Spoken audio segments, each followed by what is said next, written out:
সাভারে ৭১ টিভির চিত্র সাংবাদিকের উপর সন্ত্রাসী হামলা।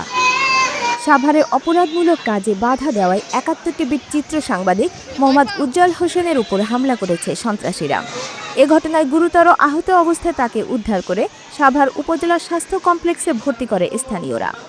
শনিবার ১৭ মে সকাল 11:30টার দিকে সাভারের উত্তর চাপাইন এলাকার মসজিদের সামনে তার উপর হামলা চালায় সন্ত্রাসীরা। আহত চিত্র সাংবাদিক উজ্জ্বল হোসেন সাভারের উত্তর চাপাইনের লালটেক এলাকার মোহাম্মদ জামাল হোসেনের ছেলে। তিনি ৭১ টিভির চিত্র সাংবাদিক হিসেবে কর্মরত রয়েছেন। আহত উজ্জ্বল বলেন, অভিযুক্তরা আওয়ামী লীগের সময় থেকে এখন পর্যন্ত নানা ধরনের অপকর্ম করে আসছেন। তাদের অত্যাচারে এলাকাবাসী অতিষ্ঠ। দেশের পট পরিবর্তন হলেও তারা এখনও পরিবর্তন হয়নি।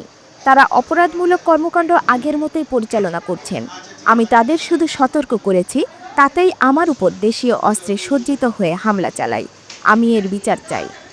এ বিষয়ে সাভার মডেল থানায় একটি অভিযোগ দায়ের করা হয়েছে।